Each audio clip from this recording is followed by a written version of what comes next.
anything you see in him that is maybe even elevated an already very talented player? Yeah, I mean, he's definitely elevated his game. I wouldn't say his preparation is any different than it has been because he's always been on top of that. But he's playing at an elite level in everything he does.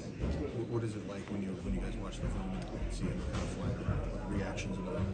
It's kind of just makes us want to do better ourselves because, if you do your job and get it turned back or whatever the situation is, he's going to be there. So it's definitely motivation. If we could all play closer to how he's playing, then we'll be just all right. He's been active with his punch this year. Is that showing up on film more this year? Him trying to punch out the ball than it did. I think that's one thing that's continued to get better with him. And this year it's every tackle he makes. So beware. Nick, it's nice that your offense no longer has to deal with Aaron Donald. How would you describe his career? Dominant, and he did it the right way. He was the best in the game for, 10 years? And then called it, got out healthy, and that's what everybody's dream is. So it's been fun to watch him. I mean, we're glad we don't have to play him anymore.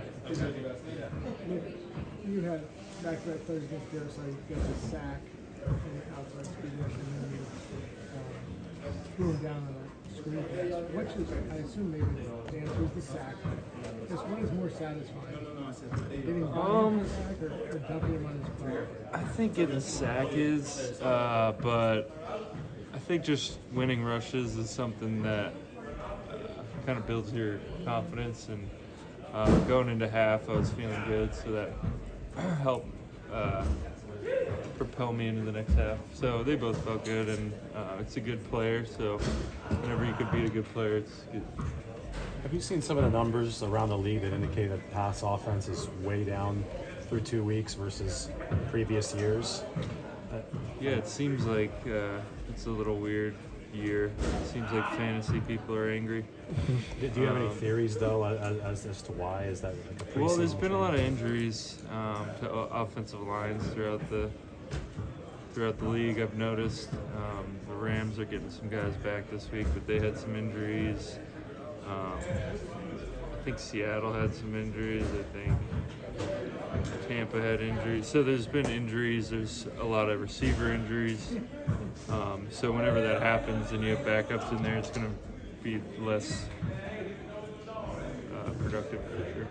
Nick, yesterday, Debo on his podcast talked about the team and how good you guys have been over the last 4 or 5 years. Do you feel that urgency this year, as if it's now or never, to get back to where you want to be and finish the deal? Yeah, I think that's always urgency here. I think that's why we're always a good team, is because the standard is high, and right when you're not living up to it, it's not panic. I wouldn't say it's panic, but it's definitely intense focus on getting back to it.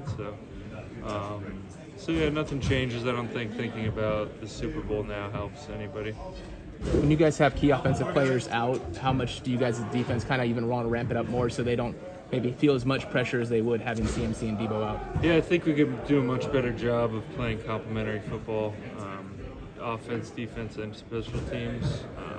When our offense isn't doing great, we need to pick it up for them, or sudden change, stuff like that, and vice versa. So, yeah, we're without Debo and Christian, but we have plenty of playmakers. What's the biggest key to Last one. third down? You guys need Brandon. We're going to.